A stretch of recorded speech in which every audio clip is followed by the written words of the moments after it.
Gaza पर बमबारी को लेकर सुरक्षा परिषद की बैठक में संयुक्त राष्ट्र संघ के प्रमुख एंटोनियो गुटेरस ने इजरायल को ऐसा रगड़ा कि वह तमतमा उठा। गुटेरस ने कहा कि हमास ने इजरायल पर बिना वजह हमला नहीं किया था।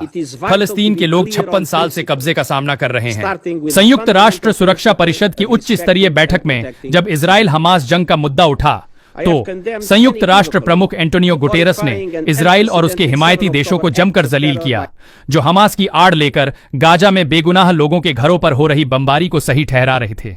अब इजरायल संयुक्त राष्ट्र प्रमुख का इस्तीफा मांग रहा है। वहीं दूसरा झटका इजरायल को हमास द्वारा रिहा किए गए बंधकों से लगा, जब उन्होंने मीडिया के सामने आकर हमास की तारीफ कर दी।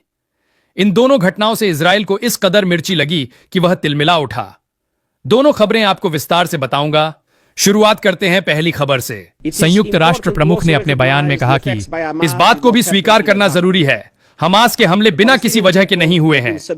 फालस्तीन के लोगों ने 56 साल से दम घोंटने वाले कब्जे का सामना किया है। बस्तियों के जरिए उनकी जमीन छीन ली गई, उन्हें हिंसा का सामना करना पड़ा, उनकी अर्थव्यवस्था की नींव हिला दी गई, उनके लोगों को बेदखल कर दिया गया और उनके मकान तोड़ दिए गए। उनकी समस्याओं का कूटनीति के जरिए हल निकलेगा।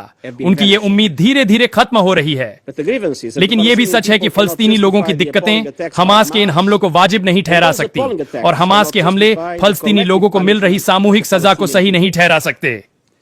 यूएन चीफ के बयान के बाद इजरायल तमतमाया हुआ है और उनका इस्तीफा मांग रहा है। अब बात करते हैं इजरायल को लगे दूसरे झटके की। हमास ने अपनी कैद से जिन इजरायली महिलाओं को छोड़ा, उन्होंने इजरायल पहुंचकर हमास की तारीफों के पुल बांध दिए, जिसके बाद इजरायल में हड़कंप मच गया और इजरायली अधिकारियों को शर्मसार होना पड़ा। हमास द्वारा रिहा की बुजुर्ग महिलाओं में से एक ने मीडिया से बातचीत की।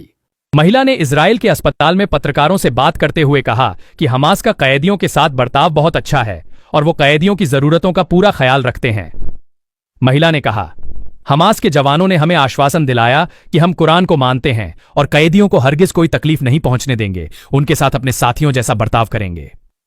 महिला कैदी ने बताया कि हर 2-3 दिन के बाद एक डॉक्टर आकर हमारा मुआयना करता था और हमें जरूरी दवाएं देता था, और हम सुरंगों में वही रोटी, पनीर और खीरा खाते थे जो हमास के लोग खाते थे। महिला को जिस समय हमास के जवानों ने रिहा किया, उसने हमास के नकाबपोश जवान से हाथ मिलाया था। इसका कारण पूछे जाने पर महिला कैदी ने कहा कि मैंने इसलिए ऐसा किया कि उनका बर्ताव सारे कैदियों के साथ बहुत अच्छा था। इजरायली अधिकारियों में अब इस बात को लेकर भारी नाराजगी है कि महिला कैदी को मीडिया के सामने क्यों आने दिया गया। सेना के प्रवक्ता को महिला के साथ होना चाहिए था और मीडिया के सवालों का जवाब प्रवक्ता को देना चाहिए था।